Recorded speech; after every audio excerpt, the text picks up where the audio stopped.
మొన్న విశాఖపట్నం వద్ద ఒక సీక్రెట్ ఇనాగరేషన్ అండి. అంటే నేను ఒక వీడియోలో మాట్లాడాను. ఇదే విశాఖపట్నం వద్ద న్యూక్లియర్ సబ్మెరైన్ సిటీని మనము నిర్మిస్తున్నాం. వేల కోట్లు ఖర్చు పెట్టి ఈ నిర్మాణము జరుగుతుంది. మిత్రులు కూడా ఆ లొకేషన్, ఆ మ్యాప్ ఇవన్నీ పెట్టకండి ప్రేమ్ గారు, శత్రువులకు తెలిసిపోతుంది కదా అని కూడా చాలామంది మెసేజ్లు పెట్టారు. కానీ ఈసారి విచిత్రం ఏంటంటే రాజ్నాథ్ సింగ్ గారు ఈ ఇనాగరేషన్ని చాలా సీక్రెట్గా నిర్వహించారు. ఒకే ఒక మాట ఆయన అన్నాడు, ఇది వర్డ్ కాదు మన పవర్. అంటే అరిదమన్ అనబడే ఐఎన్ఎస్ అరిదమన్ అంటారండి. మీకు ఇది ఒక మామూలు వార్తలాగా అనిపించవచ్చు, కానీ నా వరకు అలా కాదండి. ఇది ఒక అద్భుతము అని చెప్పాలి. ఎందుకంటే it's not a word, it's our power. ఈ P5 దేశాలు ఉంటాయి చూసారా, యునైటెడ్ నేషన్స్ సెక్యూరిటీ కౌన్సిల్లో 5 దేశాలు permanent members: America, Russia, China, UK, France. వీళ్ళ తరువాత అంటే వీళ్ళ వద్ద న్యూక్లియర్ సబ్మెరైన్స్ ఉండొచ్చు. సో మన వద్ద న్యూక్లియర్ బాలిస్టిక్ మిజైల్ను వాడగలిగే సబ్మెరైన్స్. సో ఇవాళ 3 ఉన్నాయండి. అంటే ఈ 5 దేశాల తరువాత ఇంత శక్తివంతమైన దేశం, అంటే ఎయిర్ పవర్ గురించో మన మిలిటరీ పవరో మాట్లాడడం లేదు, సబ్మెరైన్, న్యూక్లియర్ సబ్మెరైన్ వీళ్ళ తరువాత మన వద్ద, అంటే ఈ ఎలైట్ గ్రూపులో మనము చేరాము. మరి ఇప్పుడు రాజ్నాథ్ సింగ్ గారు ఇది వర్డ్ కాదు పవర్ అని ఎందుకు అంటున్నారు? మీరు చూసారనుకోండి, అమెరికా, చైనా, పాకిస్తాన్ లాంటి దేశాలు ప్రగల్భాలండి, మాటలు. డొనాల్డ్ ట్రంప్ని చూస్తే తెల్లారితే మాటలే కదండి. ఒక పెద్ద మెసేజ్ పెడతాడు, దానికి సంబంధించి అడ్డదిడ్డంగా వాగుతూ ఉంటాడు, అంతే. మరి ఈరాన్ని ఎందుకండి మీరు ఎదుర్కోలేకపోతున్నారు? ఈరాన్ ఎందుకండి మీ విమానాలను ఇలాగ ధ్వంసము చేస్తున్నారు? చైనా వాడు నిజంగా వాడి వద్ద ఎలాంటి రాకెట్ ఫోర్స్ ఉంది, ఎలాంటి సబ్మెరైన్స్ ఉన్నాయి, ఎలాంటి వార్షిప్స్ ఉన్నాయి, నోబడీ నోస్. ఎందుకంటే ఎక్కడ యుద్ధము చేయడు, కానీ చెప్పడము మాత్రం మా రాకెట్ ఫోర్స్ ప్రపంచంలోనే నంబర్ 1, అమెరికా, రష్యా కూడా నిలబడలేదు, ఇలాంటివి చెప్తారు. అంటే మాటలు. ఇదే భారత్ని చూసారనుకోండి, ఇవన్నీ మనకు చేత కాదు. ఇప్పుడు మిత్రులు అందరూ ఇంటర్నేషనల్ లెవెల్లో నాకు చెప్తూ ఉంటారు, వాళ్ళు ఏ స్థాయిలో ప్రాపగాండా చేస్తున్నారండి. ఇప్పుడు పాకిస్తాన్ వాడైతే 6 రఫేల్ విమానాలను మేము కూల్చేసేమో అని అంటాడు. పెద్ద కథనాలు వెస్టర్న్ మీడియాలో ఇన్ని ఆర్టికల్స్. మన వాళ్ళు ఎందుకండి సైలెంట్గా ఉంటారు అంటే మనం సెటైర్లు చేస్తామండి. మనం ఏమంటాము, ఓహో 6 రఫేల్ విమానాలు కూలిపోయాయా, నాకు తెలియదే, సరేలేండి 30 రఫేల్ విమానాలను పెట్టుకొని మేము పాకిస్తాన్ మీద యుద్ధము చేస్తాము. ఒక రఫేల్ విమానం అటుదాకా వెళితేనే వాడు కుప్ప కూలిపోతున్నాడు, 30 విమానాలు అంటే సెటైర్లు చేస్తాం. ఇప్పుడు మోదీ గారు ఏం చేస్తాడండి, S-400 మీరు కూల్చేశారా, అబ్బో మీరు చాలా గొప్పవాళ్ళండి అని చెప్పి కరెక్ట్గా S-400 ముందు నిలబడి ఆయన మాట్లాడతాడు. సో ఈ ప్రస్తావనే ఉండదు, కానీ S-400 వెనక ఉంది కదా, క్లియర్గా కనిపిస్తుంది కదా. సో ఇలా ఉంటుంది. మనకు ఈ ప్రగల్భాలు పలకడము అనేది రాదండి. ఉన్నది ఉన్నట్టుగా చెప్తాం, ఉన్నది ఉన్నట్టుగా చూపిస్తాం. అలాంటిది వర్డ్ కాదు పవర్ అంటే ఇది ఎలాంటి పవర్ అండి? ఇప్పుడు ఐఎన్ఎస్ అరిహంత్ వినే ఉంటారు. అంటే ఇవన్నీ ఎస్ క్లాస్లో వచ్చే మీకు మిజైల్స్ అండి. P4 అంటాం. మీకు ఒక సబ్మెరైన్ 750 కిలోమీటర్లు, ఇంకొకటేమో ఏకంగా 2000 కిలోమీటర్లు. ఇవాళ మనం మాట్లాడుతున్న ఐఎన్ఎస్ అరిదమన్. సో ఇప్పుడు ఇది విశాఖపట్నం వద్ద ఉందండి. ఈ న్యూక్లియర్ సబ్మెరైన్ సిటీలో ఉంది. 3 ఉన్నాయి మన దగ్గర. ఇప్పుడు అరిహంత్ అంటాము, అరిగాత్ అంటాము, ఇప్పుడు అరిదమన్.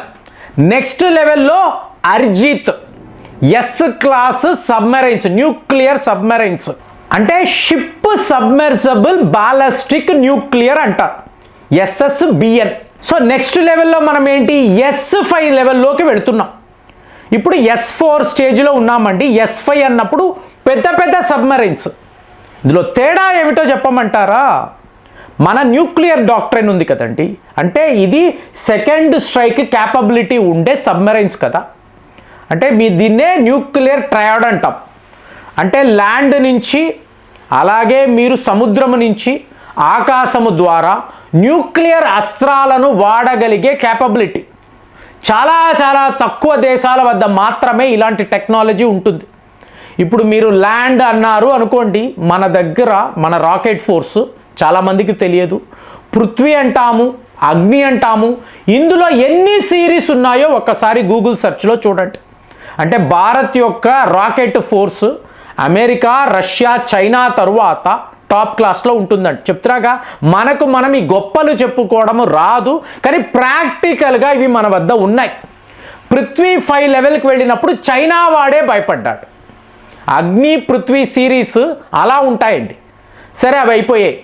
అదే మీరు ఎయిర్ అన్నారు అనుకోండి, ఒక రఫేల్ విమానము లేదా ఒక సుఖాయ్ విమానము, వీటి నుంచి మనము చాలా చాలా శక్తివంతమైన న్యూక్లియర్ అస్త్రాలను వాడగలం. ఇక సీ అన్నాము అనుకోండి, సముద్రం, ఇండియన్ ఓషన్ రీజన్. సో ఇక్కడ మనము మాట్లాడుతున్న న్యూక్లియర్ సబ్మెరైన్స్ S4 క్లాస్. ఇందులో మీకు ఏకంగా 5,000 కిలోమీటర్లు ప్రయాణించగలిగే సబ్మెరైన్స్ కూడా ఉన్నాయి. మీకు ఇప్పుడున్న పెను మార్పు ఏమిటో చెప్తాను చూడండి. మామూలుగా పీస్ టైం అంటారు కదండి, యుద్ధము లేనప్పుడు మనము మన అణు అస్త్రాలను విడిగా వేరే వద్ద మనం ఉంచుతాం. పీస్ టైం, యుద్ధము ఉండదు. కానీ ఇప్పుడు వచ్చిన మార్పులు అంటే చెప్తున్నారు, నిపుణులు చెప్తున్నారు, మనము మన సబ్మెరైన్స్లో అలాగే కొన్ని విమానాలలో అగ్ని, పృథ్వీ సిలాసును రెడీ చేసి పెట్టుకున్నాము. న్యూక్లియర్ ట్రయడ్ అన్నప్పుడు మనము ఎప్పుడూ కూడా వార్ రెడీగా ఉన్నాము. వీటిలో అణు అస్త్రాలు వాడడానికి కావలసిన సిలిండర్స్ అండి, అంటే క్యానిస్టర్స్ అంటారు, వీటిని మనం సిద్ధం చేసి పెట్టుకున్నాం. ఇదే మార్పు అండి. అంటే ఒక సాఫ్ట్ ఫోర్స్ ఇవాళ మీకు హార్డ్ ఫోర్స్గా మారడం కాదు, ఎప్పుడూ కూడా న్యూక్లియర్ అస్త్రాలను రెడీ చేసి పెట్టుకోవడం. ఇంతవరకు మన చరిత్రలో ఎప్పుడూ కూడా, అంటే ఒక సబ్మెరైన్ ఇప్పుడు అరిహంత్ వెళ్తుంది అనుకోండి, ఇందులో అణు అస్త్రము ఉందా ఎప్పుడు మనం చెయ్యం, ఇప్పుడు ఇవాళ డిప్లాయ్ చేసి పెట్టుకున్నాం. సో ఇప్పుడు అరిదమన్లో కూడా న్యూక్లియర్ అస్త్రాలు ఉంటాయి. ఇది శత్రువులకు కొత్త వార్త. పాకిస్తాన్ లాంటి దేశానికి నైట్ మేర్ అండి.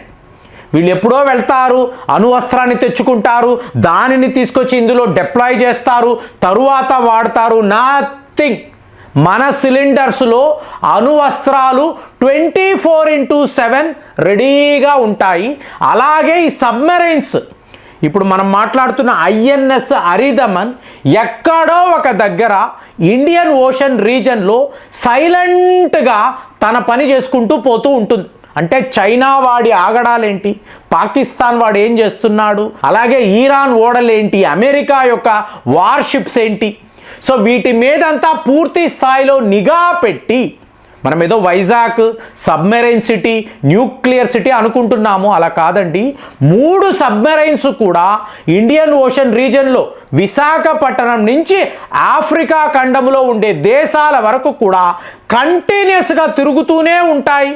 అక్కడ నిఘా పెడుతూనే ఉంటాము, డేటానంతా కూడా మన కంట్రోల్ రూమ్కి పంపిస్తూనే ఉంటాము. కాబట్టి this is the era of INS Aridhaman. So ఇది ఒక పెను మార్పు అండి ఇండియన్ నేవీలో, ఒక అద్భుతమైన డెవలప్మెంట్. కాబట్టే రాజ్నాథ్ సింగ్ గారు this is not a word, this is the power of Indian navy అని చెప్పారు. మరి అలాంటిది 3 న్యూక్లియర్ సబ్మెరైన్స్ని కలిగిన 6వ దేశముగా P5 తరువాత మనము నిలబడ్డామన్నప్పుడు ఈ పవర్ని, ఈ న్యూక్లియర్ పవర్ని మీరు ఎలా చూస్తున్నారు? కామెంట్స్లో రాయండి. మళ్ళీ వచ్చే వీడియోలో కలుద్దాం. జై హింద్.